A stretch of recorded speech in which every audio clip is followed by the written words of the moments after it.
Hello, നമസ്കാരം. ഞാൻ ജ്യോതിഷം ജോസ്, ഗോഡ്വിൻ ആർക്കിടെക്ട്സിന്റെ മാനേജിംഗ് ഡയറക്ടറാണ്. നമ്മൾ ഇന്നത്തെ വീഡിയോയിൽ ഡിസ്കസ് ചെയ്യാൻ പോകുന്നത് നമ്മൾ എങ്ങനെയാണ് ഒരു ക്ലയന്റ് നമ്മുടെ അടുത്തോട്ട് വരുമ്പോൾ അവരുടെ ഭാഗത്ത് നിന്ന് എന്തൊക്കെ ഔട്ട്പുട്ട് ഉണ്ടെങ്കിൽ മാത്രമേ ഞങ്ങൾക്കൊരു ഈ ഡിസൈനിങ് ടീമിന് അവർക്ക് ഇഷ്ടപ്പെട്ട ഒരു വീട് ഡിസൈൻ ചെയ്ത് കൊടുക്കാൻ പറ്റുള്ളൂ.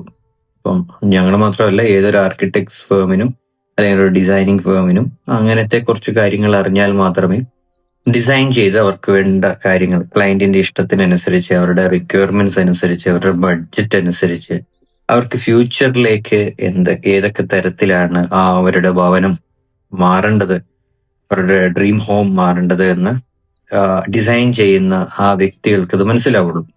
എങ്ങനെ അവരുടെ മൈൻഡ് സെറ്റ് മനസ്സിലാക്കി എടുക്കാൻ പറ്റും എന്നതിനെ കുറിച്ചാണ് നമ്മൾ ഈ വീഡിയോയിൽ പറയുന്നത്.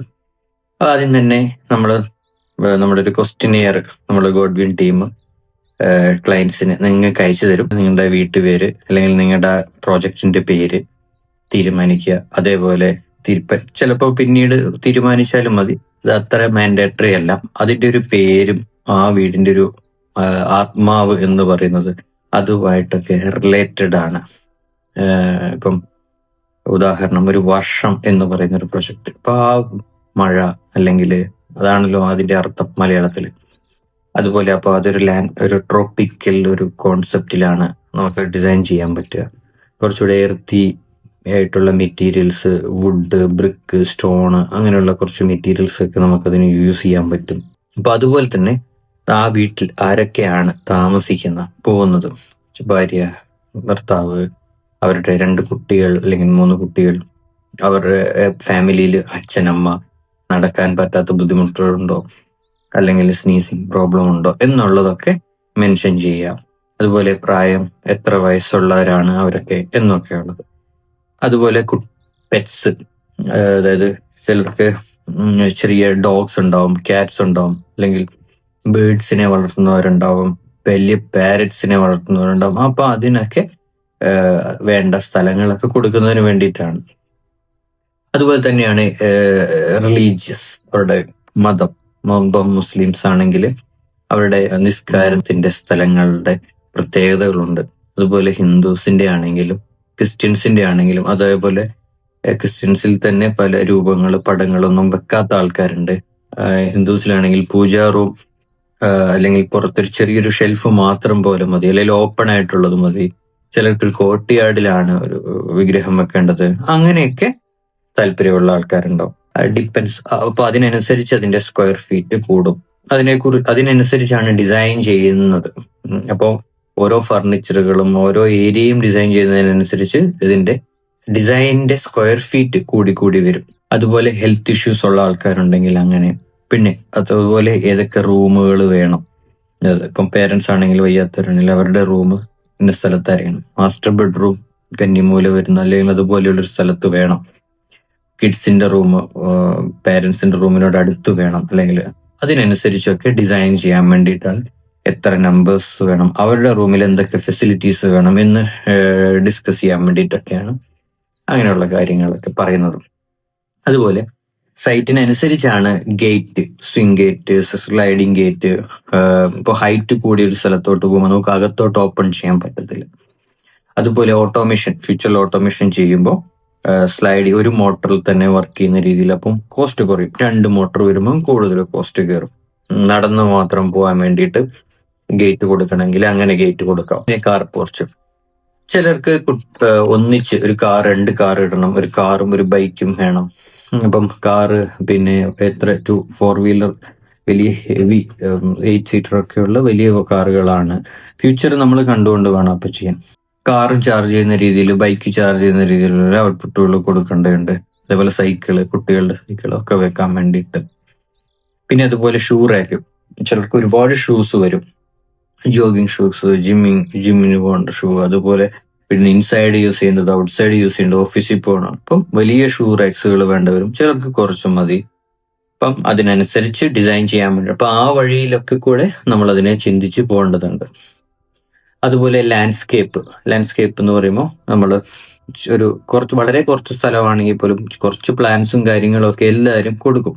അത് വീടിന് മാച്ചിങ് ആയിട്ടുള്ള രീതിയിൽ കൊടുക്കുക എന്നുള്ളതാണ്. അതിന്റെ അവിടെ വരുന്ന പേവിങ് സ്റ്റോണ്, അതേപോലെ നാച്ചുറൽ സ്റ്റോണ്, അങ്ങനെയൊക്കെ ഉപയോഗിച്ച് ചെയ്യാൻ വേണ്ടി. അപ്പൊ ഫ്യൂച്ചറിൽ ഡിസൈൻ ഡെവലപ്പ് ആവുന്നതിനനുസരിച്ച് അതും മനസ്സിലാവും. പിന്നെ മെയിൻ ഡോർ, ചിലരുടെ ഒരു ആഗ്രഹമായിരിക്കും വലിയ ഡബിൾ ഡോർ തുറക്കുന്ന രീതിയിൽ ചെയ്യണം, അല്ലെങ്കിൽ ഒരു സിംഗിൾ ഡോറും ഒരു ചെറിയൊരു ഡോറും. അപ്പൊ ഈ സിംഗിൾ ഡോറും ചെറിയൊരു അങ്ങനെ കൊടുക്കാൻ കാര്യം ഫർണിച്ചറൊക്കെ കൊണ്ടുവരാൻ നേരത്ത് കൂടുതൽ ഓപ്പണിങ് വേണ്ടാവും. ചിലർ എവിടെയെങ്കിലും കണ്ടിട്ട് എക്സ്പീരിയൻസ് ചെയ്ത ഇഷ്ടപ്പെട്ട കാര്യങ്ങളായിരിക്കാം. അപ്പോൾ അങ്ങനെയുള്ള കാര്യങ്ങളൊക്കെ ഇൻകോർപ്പറേറ്റ് ചെയ്യണമെങ്കിൽ അതിനെക്കുറിച്ചൊക്കെ ശ്രദ്ധിക്കാം. പിന്നെ അതുപോലെ family living, formal living. Formal living എന്ന് പറയുമ്പോൾ ഗസ്റ്റുകൾ വരുന്ന സ്ഥലമാണ്. ചിലർക്ക് ഫാമിലി ലിവിങ് വേണ്ട, ഫോർമൽ ലിവിങ് തന്നെ മതി. പിന്നെ അതേപോലെ TV ഫോർമൽ ലിവിങ്ങിലും വേണ്ട, ഫാമിലി ലിവിങ്ങിലും മതി. അങ്ങനെയൊക്കെയുള്ള ക്വസ്റ്റ്യൻസ് ഒക്കെ ഉണ്ടാവും. അതേപോലെ ഫോർമൽ ലിവിങ് ചിലപ്പോൾ ഡബിൾ ഹൈറ്റ് ചെയ്യണം, ചിലപ്പം ഡബിൾ ഹൈറ്റ് ചെയ്താൽ പോലും അവിടെ ഒരു AC പോയിന്റ് കൊടുത്താൽ കുഴപ്പമില്ല, കൊള്ളാം എന്നൊക്കെ ഉള്ളത് കൊണ്ട് അങ്ങനെയൊക്കെ ചിന്തിക്കുന്നവരുണ്ട്. പിന്നെ അതേപോലെ ഡൈനിങ് ടേബിളിന്റെ കപ്പാസിറ്റി ചിലർ 8 സീറ്റർ വേണം, ചിലപ്പോൾ 10 സീറ്റർ വേണ്ടി വരും, ചിലപ്പോൾ 4 സീറ്റർ മതിയാവും ചെറിയ വീടുകളൊക്കെ ആണെങ്കിൽ. അതുപോലെ തന്നെ ചിലർക്ക് അവിടെ ഒരു TV, ഒരു മോണിറ്റർ അല്ലെങ്കിൽ CCTVയുടെ ഔട്ട്ഡോർ മോണിറ്റർ അവിടെ വേണം. പിന്നെ ഒരു കോമൺ ടോയ്ലറ്റ്, ചിലർക്ക് വാഷ് ഏരിയ കോമൺ ഡൈനിങ് ഏരിയയിൽ നിന്ന് കുറച്ച് ഡിസ്റ്റൻസ് ആയിട്ട് മതി. അങ്ങനെയുള്ള കാര്യങ്ങളെ കുറിച്ചൊക്കെ ഉള്ളതാണ് അത്. പിന്നെ വർക്ക് സ്പേസ്, ഇപ്പോ പലരുടെയും കാഴ്ചപ്പാടും രീതികളും ഒക്കെ മാറി. പണ്ടൊരു 5 വർഷം മുമ്പ് ചെയ്ത രീതിയിലേ അല്ല എന്ന്. കോവിഡ് വന്നു, കോവിഡിന് ശേഷം ഇപ്പൊ ചിലർ വർക്ക് ഫ്രം ഹോം ഓപ്ഷൻസ് ഉള്ളവരുണ്ട്, ഹൈബ്രിഡ് ആയിട്ട് ജോലി ചെയ്യുന്നവരുണ്ട്. അപ്പൊ അങ്ങനെയൊക്കെ വരുമ്പോൾ നമുക്ക് അവർക്ക് വേണ്ട പ്രൊവിഷൻസ് കൊടുക്കണം വർക്ക് ചെയ്യാനൊക്കെ. അവർ കോമൺ ഏരിയയിൽ ആരെങ്കിലും വന്നു കഴിഞ്ഞാൽ അറിയാനും ഒക്കെ വേണ്ടിയിട്ട്. അതേപോലെ സ്റ്റഡി ഏരിയ മീൻസ് കുട്ടികൾ പഠിക്കുന്നുണ്ടോ ഇല്ലയോ നമുക്ക് നോക്കാൻ പറ്റണം. അവരവിടെ ഗെയിം കളിക്കുവാണോ പഠിക്കുവാണോ എന്നൊക്കെ അറിയാൻ വേണ്ടിയിട്ടും. വർക്ക് ഫ്രം ഹോം ചെയ്യുമ്പോൾ അവർക്ക് കോൺഫറൻസ് മീറ്റിംഗ്സും അല്ലെങ്കിൽ വീഡിയോ സൂം മീറ്റിംഗ്സും ഒക്കെ ഉണ്ടാവും. അപ്പൊ അതിനു വേണ്ട പ്രൈവസി, സൗണ്ട് പൊല്യൂഷൻസ് ഉണ്ടാകാത്ത രീതിയിലൊക്കെ വേണം. ലൈബ്രറി, അതിനെക്കുറിച്ചൊക്കെ ഉള്ള ഒരു ഡിസ്കഷനാണ്. അപ്പോൾ അത് നിങ്ങൾക്ക് എന്തെങ്കിലും കാഴ്ചപ്പാടുകൾ ഉണ്ടെങ്കിൽ അതൊക്കെ പറയാം. അതിലേക്കൂടെയൊക്കെ ചിന്തിച്ചു പോകാൻ വേണ്ടിയിട്ടാണ് ഈ ക്വസ്റ്റിനെയർ കൊണ്ട് ഉദ്ദേശിക്കുന്നത്. അതുപോലെ സ്റ്റെയർ, ചിലർക്ക് ഇൻഡസ്ട്രിയൽ ഫാബ്രിക്കേറ്റ് ചെയ്ത് അതിന് മുകളിൽ വുഡൊക്കെ കവർ ചെയ്യുന്ന രീതിയിലുള്ളത്, ചിലർക്ക് കോൺക്രീറ്റ് സ്റ്റെയർ, അങ്ങനെ എന്തെങ്കിലും, അല്ലെങ്കിൽ സ്പൈറൽ സ്റ്റെയർ. അപ്പൊ അതിന്റെ ഡിസഡ്വാൻറ്റേജസും അഡ്വാൻറ്റേജസും ഒക്കെ പറഞ്ഞു തരും. ഡിസൈനെ ഡിപ്പെൻഡ് ചെയ്തിരിക്കും സ്റ്റെയർ. ചിലപ്പോൾ ഏരിയ വളരെ കുറഞ്ഞ സ്ഥലത്താണെങ്കിൽ ഡോഗ് ലെഗഡ് സ്റ്റെയർ ചിലപ്പോൾ പോസിബിൾ ആവണമെന്നില്ല. ചിലപ്പോൾ സ്പൈറൽ സ്റ്റെയർ ഭയങ്കര യൂസ് ചെയ്യാൻ ഭയങ്കര ബുദ്ധിമുട്ടുള്ളതാണ്, അത്ര യൂസർ ഫ്രണ്ട്ലി അല്ല. കോസ്റ്റ്, ഇപ്പം ഗ്ലാസ് ഹാൻഡ് റെയിൽ വരുന്ന സമയത്ത് ഫാബ്രിക്കേറ്റഡ് സ്റ്റെയർ ആവുമ്പോൾ ഹാൻഡ് റെയിൽ കുറച്ചുകൂടെ കോസ്റ്റ് എഫക്റ്റീവ് ആണ്. ഗ്ലാസ് ആയിട്ടുള്ള ഹാൻഡ് റെയിൽ കൊടുക്കുമ്പോൾ കുറച്ചുകൂടെ കോസ്റ്റ് കൂടും. അങ്ങനെയൊക്കെയാണ് കോസ്റ്റിന്റെ കാര്യത്തിൽ എപ്പോഴും തീരുമാനങ്ങൾ എടുക്കുക. അതുപോലെ ബെഡ്റൂം, എത്ര ബെഡ്റൂം, അതിൽ ഏതൊക്കെ റൂമുകളിൽ വാക്കിംഗ് വാർഡ്രോബ് വേണം, അങ്ങനെയുള്ള കാര്യങ്ങൾ. ഡ്രസ്സിങ് യൂണിറ്റ് വേണോ, പിന്നെ അതേപോലെ ജക്കൂസി അങ്ങനെയൊക്കെയുള്ള ടോയ്ലറ്റുകളൊക്കെ വേണ്ടതാണോ എന്നുള്ളതൊക്കെ. അതുപോലെ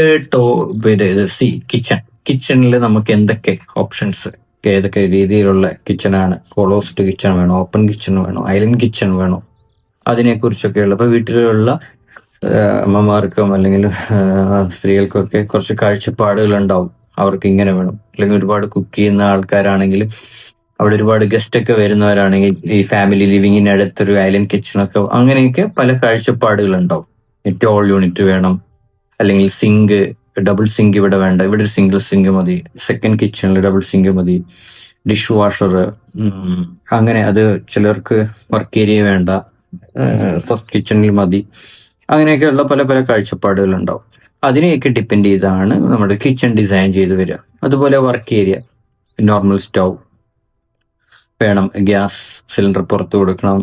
അപ്പോൾ ഞങ്ങളും ഡിസൈൻ ചെയ്യുന്ന സമയത്ത് നിങ്ങളുമായിട്ട് കമ്മ്യൂണിക്കേറ്റ് ചെയ്യുമ്പോൾ ഈ വക കാര്യങ്ങളെ കുറിച്ചൊക്കെ കൂടുതൽ ഡീറ്റെയിൽ ആയിട്ട് പറയും. നിങ്ങൾക്ക് എന്തെങ്കിലും കാഴ്ചപ്പാടുകൾ എവിടെയെങ്കിലും കണ്ടതായിട്ടോ ഇഷ്ടപ്പെട്ട കാര്യങ്ങളോ ഒക്കെ ഇന്ന് ഒരുപാട് ഓപ്പർച്യൂണിറ്റീസ് ഉണ്ട് ആൾക്കാർക്ക്. ഇതിനെക്കുറിച്ച് അറിയാനും മനസ്സിലാക്കാനും അത് മറ്റുള്ളവരിലേക്ക് ഞാൻ ഉദ്ദേശിക്കുന്ന ഇതാണ് എന്ന് പറഞ്ഞു കൊടുക്കാനും ഒക്കെ ഇപ്പം AI ഉണ്ട്. അതേപോലെ പല പല ആൾക്കാർ, ആർക്കിടെക്ട്സും ഇന്റീരിയർ ഡിസൈനേഴ്സും ഒക്കെ ഒരുപാട് വീഡിയോസ് ചെയ്യുന്നുണ്ട്, ബിൽഡേഴ്സ് ഒക്കെ. അതേപോലെ പലരും ഹോം ടൂർസ് ചെയ്യുന്നുണ്ട്. അതിൽ നിന്നൊക്കെ നമ്മളുമായിട്ട് കമ്മ്യൂണിക്കേറ്റ് ചെയ്യാനുള്ള ഒരു വഴിയായിട്ട് അതിനെ കാണാം. എസ്പെഷ്യലി അങ്ങനെയാണ് ഒരു ക്ലയന്റിന്റെ മൈൻഡിലുള്ള കാര്യങ്ങൾ ഡിസൈനർ എന്ന ലെവലിലോട്ട് നമ്മൾ മനസ്സിലാക്കിയെടുക്കുന്നത്. ChatGPT യൂസ് ചെയ്തും ജെമിനി യൂസ് ചെയ്തൊക്കെ പലരും പ്രോംപ്റ്റുകൾ കൊടുത്തൊക്കെ അവരുടെ ഒരു ഡിസൈൻ കൊണ്ടുവരും. പക്ഷെ നമുക്ക് അത് നമ്മുടെ സൈറ്റിൽ അത് ഇംപ്ലിമെന്റ് ചെയ്യാൻ പറ്റുമോ? ഈസ്റ്റ് ഫേസിങ് എവിടെയാ, വെസ്റ്റ് ഫേസിങ്, സണ്ണിന്റെ ഡയറക്ഷൻ, എയർ ഫ്ലോ, ഇതൊക്കെ നോക്കുമ്പോൾ നമുക്ക് പലതും പോസിബിൾ ആകണമെന്ന് വരില്ല. പക്ഷെ നിങ്ങളുടെ മാക്സിമം നമ്മൾക്ക് എന്തൊക്കെ ഇൻക്ലൂഡ് ചെയ്യാൻ പറ്റും എന്നുള്ളത് നമ്മൾ നോക്കും.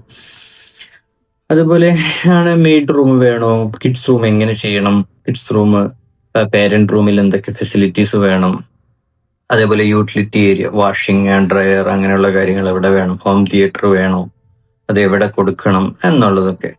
അപ്പൊ ഇതിനെക്കുറിച്ചുള്ള ഒരു നിങ്ങൾ ചിന്തിച്ചു പോകാൻ വേണ്ടിയിട്ട് നമ്മുടെ ടീമിന്റെ അടുത്തുനിന്നാണ് നിങ്ങൾക്ക് ഈ ക്വസ്റ്റ്യനെയർ അയച്ചു തരിക. നിങ്ങൾ അത് വായിച്ചു നോക്കുക. അപ്പം നിങ്ങളുടെ ടീം ഫാമിലി ആയിട്ട് അല്ലെങ്കിൽ എല്ലാവരും കൂടെ ഇരുന്ന് വേണം അതിനെക്കുറിച്ച് ഡിസ്കസ് ചെയ്യാൻ. എന്തൊക്കെ വേണം. അപ്പൊ എല്ലാവരുടെയും കാഴ്ചപ്പാടുകൾ ഡിഫറെന്റ് ആണ്. ഒരു വീട്ടിൽ ഹസ്ബൻഡ് ആൻഡ് വൈഫ് ഉണ്ടെങ്കിൽ ഹസ്ബൻഡ് ആൻഡ് വൈഫിന്റെയും ഇഷ്ടങ്ങൾ, നിറങ്ങൾ ഒക്കെ ഡിഫറെന്റ് ആയിരിക്കും. കോമൺ ആയിട്ട് നിങ്ങൾക്ക് അത് ഒരു ഇതിലോട്ട് എത്തണം. അങ്ങനെയാണ് അതിലെ ഒരു പോവാം. പിന്നെ എക്സ്ട്രാ നമുക്ക് അവിടെ എങ്ങനെ ക്രിയേറ്റീവായിട്ട് ആ പ്ലാൻ ഡിസൈൻ ചെയ്യാം എന്നതിനെ കുറിച്ചൊക്കെ ആ സൈറ്റിനനുസരിച്ച് എന്തൊക്കെ ചലഞ്ചസ് ഉണ്ട്, അഡ്വാൻറ്റേജസ് ഉണ്ട്. ചിലപ്പോൾ നല്ല വ്യൂ ഒക്കെ കിട്ടുന്ന ഒരു സ്ഥലമാണെങ്കിൽ ഒരു ബാൽക്കണി സ്പേസ് അല്ലെങ്കിൽ ഒരു കോർട്ട്യാർഡ് സ്പേസ് ഒക്കെ നമുക്ക് അവിടെ നിന്ന് അങ്ങോട്ട് കൊടുക്കാനൊക്കെ പറ്റും, വ്യൂ കിട്ടത്തക്ക രീതിയിലൊക്കെ. അപ്പം അങ്ങനെയൊക്കെ നമ്മൾ അതിനനുസരിച്ച് ഡിസൈൻ ചെയ്തത് വരിക. അപ്പം ക്വസ്റ്റ്യനെയർ വായിച്ചു നോക്കി ഫാമിലി ആയിട്ട് ഇതിനെ കുറിച്ച് ഒരു ധാരണയാവാൻ വേണ്ടിയിട്ടാണ് ഈ ക്വസ്റ്റ്യൻ. പിന്നീട് നിങ്ങൾക്ക് വേണ്ട എഡ്യൂക്കേറ്റ് ചെയ്തു തരും. ഇത് വെച്ചിട്ട് ആ സൈറ്റിന്റെ കണ്ടീഷൻ വെച്ചിട്ടും ബഡ്ജറ്റ് അനുസരിച്ചും നിങ്ങൾക്ക് അത് മെയിൻറ്റെയിൻ ചെയ്യാൻ പറ്റുന്നവരാണോ എന്നൊക്കെ കണ്ടിട്ടായിരിക്കും അതിനെക്കുറിച്ചുള്ള കൂടുതൽ ഡീറ്റെയിൽസ് ഞങ്ങളുടെ ഒരു സൂം മീറ്റിംഗിൽ ഞങ്ങൾ എക്സ്പ്ലെയിൻ ചെയ്തു. ഓരോരുത്തരുടെയും വീടുകളും അവരുടെ റിക്വയർമെന്റ്സും സൈറ്റിന്റെ കണ്ടീഷനും ഇൻഡിപെൻഡന്റ് ആണ്. അതെല്ലാം യുണീക്കാണ്. അതുകൊണ്ട് അത് നിങ്ങളുടെ സൈക്കോളജിയുമായിട്ട് ബന്ധപ്പെട്ട് കിടക്കുന്ന ഒരു കാര്യമാണ്. അത് ഓരോരുത്തരുടെയും വ്യക്തിപരമായിട്ടും വ്യത്യാസപ്പെട്ടിരിക്കും. Okay, thank you. അപ്പം നന്ദി, നമസ്കാരം. വീടുകൾ പണിയുന്നവര് കൂടുതൽ ശ്രദ്ധിക്കുക ഈ കാര്യങ്ങളിലെല്ലാം. Okay, thank U.